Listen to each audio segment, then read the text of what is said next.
Okay, you guys, flip in progress.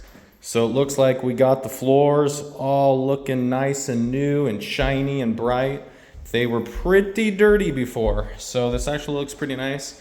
I think I wish it would have come out a little bit lighter, but this is nice. This is like a good clean look. This is real hardwood. Maybe I need to do a little bit better job there. I'm not sure if the people put the seal coater on yet, but I know that they have gone around the edges and everything. So we'll see if this is the final product. Not very familiar with hardwood. As you guys know, I'm more of a rental kind of guy, so we definitely don't keep hardwood in rentals. It's a lot easier to put LVP down, doesn't absorb water, that type of stuff.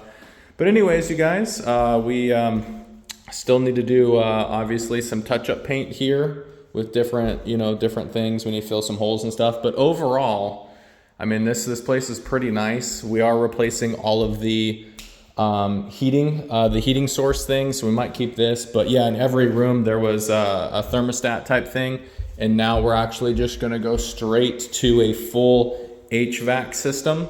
So there will be vents. I believe they're coming out of the ceiling. I'm not sure because we probably don't want to mess up the hardwood too much. So we might be having those come out of the ceiling. Obviously, we're going to do a very thorough deep clean of this. We got a brand new bathroom fan going in there. Honestly, not too much.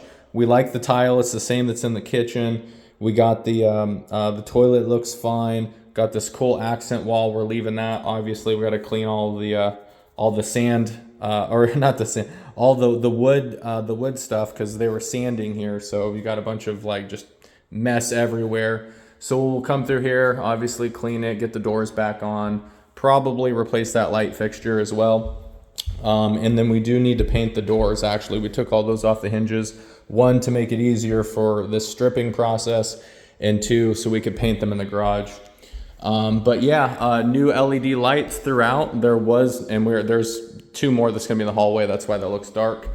We still have our kitchen tore apart, so we'll be having our countertop and cabinets installed, super reasonable price, and we do have some other miscellaneous things going on. As you can see back there, here, let me put my shoes back on because I didn't want to track any dirtiness on this really nice floor here. As you guys can see, we're replacing some electrical outlets and switches and stuff like that. We're going real high end here. We got the USB port and the S cable there for high charging in the kitchen and kind of honestly just throughout. Got a panel going in. We are going to do, I don't know with these cabinets, you guys, you let me know if we should just clean them up a little bit, if we should paint them give them like a light stain. We're obviously going to be adding new hardware, that type of thing. So there's going to be all new kitchen cabinets there. We're keeping the backsplash, and we're just going to kind of continue it right here in this square. And there's going to be cabinets going along the top. This is for the hood vent, and yes, it does vent out, so we'll continue that. We're going to be changing that from 3-prong to 4-prong. Got to stay within code. We are keeping this really awesome stainless steel refrigerator that was left. We still have some light switches that need to be replaced. So yeah, there's a couple things, but they're getting the vast majority of it.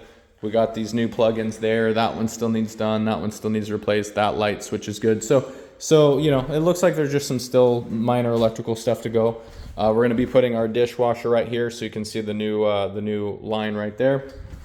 Or not new line, new electrical wire. There we go. That's the word I was looking for. And let's see if I can turn on a couple lights in here. Ooh, I don't know if I can reach that. We'll see. But yeah, we're going to be leaving this.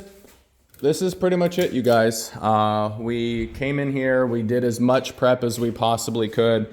Big shout out to our cleaners our painters for doing the best job they possibly could. This was a very, very rough canvas. So I just want to, give them some praise for doing the best that they could. A lot of holes, right? This could have been a full job itself, right? There's so many holes and screws and nails and things.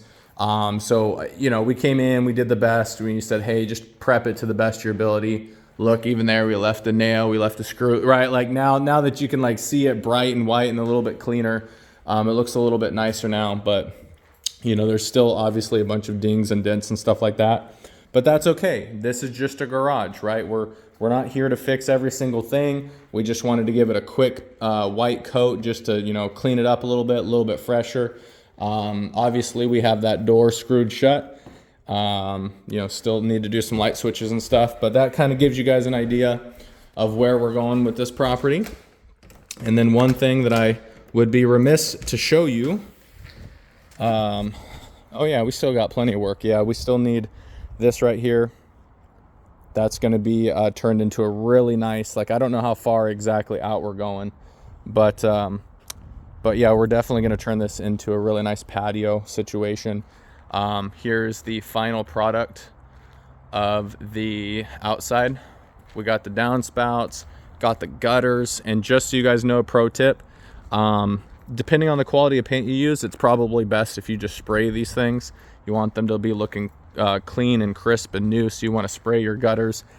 Depending on, you know, what kind of metal is going on, our painters had figured out that it wasn't painting really well, so we had to fix that. There we go. There's that gutter cap that we all talked about. Shout out to Facebook for helping me find a gutter guy that could fix that for a reasonable price in a reasonable time frame.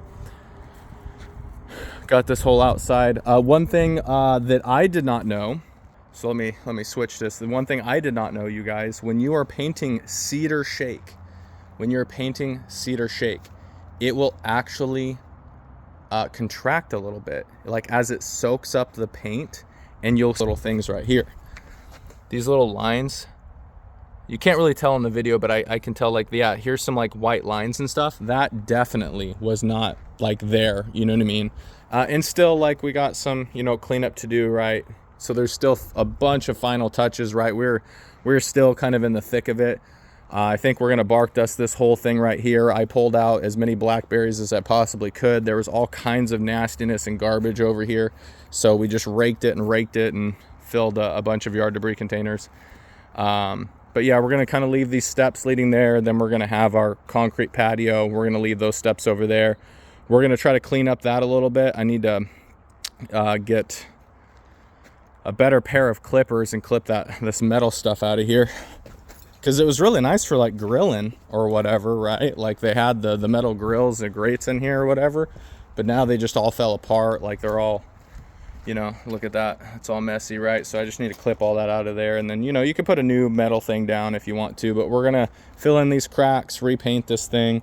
Believe it or not, man, there's a lot of pine needles here with these trees. We leaf blowed this and pressure washed it. You know, obviously this is not ideal with some of this brick just kind of falling into pieces, but we are not going to rip this whole thing out. I mean, it's too much work. It could easily be multiple thousands of dollars to get rid of all this stuff, heavy brick, and then replace it with something else. So we're not going to do that. So if the new owners want to do that, they'll have their shot. I'm still kind of deciding if we want to spend the money and just kind of sod this area right here. You know, there's this nice little kind of like rectangle here where we would maybe kind of edge it off a little bit as it starts to hill up there. We'll edge it out a little bit and just kind of do like a sod area right here, and then kind of leave everything the rest it is. Like, obviously it needs to be raked out, so we're going to rake it out, get all the chunks of stuff, right? We got random pieces of foam football or whatever. But yeah, rake all this stuff out. And then I think just because this area in particular looks really crappy, that we need to like lay down, you know, tarp and bark dust this, and maybe put a little bench back here. Just make it look like, you know, we tried to, you know, here's your spot here. You know, we got a really nice concrete patio there for grilling. Here's a little yard right here. That's kind of an ideal situation. We'll see how it actually pans out. Obviously, we still got to finish the fence here. So that's another thing we got to do. And then we need to put another post here and then hang this door back up and replace those. So yeah, I mean, there's still stuff to do. We still got the garage door that needs to be done. We're going to be putting our the house numbers up there. We already replaced the outside light. But yeah, these gutters are looking way nicer. It just kind of pops. That, I mean, that's really nice. And that was one of the things Sorry, I'm out of breath, you guys. That was one of the things me and my partner were talking about. It's like, man, we just want this place to pop when people like drive by it. Like, we want is like, what 2 color combinations can we do? And we found that the gray and the white really just kind of made things pop. And now seeing the 98%, 98% finished product. Obviously, there's still, touches up to do. It'll look so much better when this garage door is bright white, clean, and new. We're gonna do this storm door right here. We're gonna do that, clean off this door. We may even fix the trim around these things here and just try to make them like a bigger, thicker trim. Obviously, on the floor, we still have baseboard that needs to go in. But yeah, overall, this house looks super, super nice. Really like this side. This is the side that never catches any of the weather, so this just looks super nice, right? It's not sun-soaked or beaten up by the water too much. We still need to work on grading. When we did our inspection, they said that that the ground was not graded properly for water kind of splashing up against it and rolling back towards the foundation, so we need to fix that. And we're still kind of working on like what an ideal for this this front yard would be. To be completely honest, you guys, with this big slope here that I just ran down, I mean, it's kind of tough. It's kind of tough to figure out exactly. I don't know if you can see with the sun being that bright, but there's this really big hill, like I'll walk up it. So there's, pretty good hill here. And I don't know, we might end up, obviously raking this out. We might do some type of like rock garden type thing here with a bark dust type of like outline or border or something like that. But that's pretty much it. We're trying to keep this like under $40,000 if possible, and that's labor and materials. So we've done some work ourselves. We got some more work to do as well. I'm gonna close up all these windows. I assume they did that while they were doing the sanding. Close up the windows, lock everything up, and back to door knocking.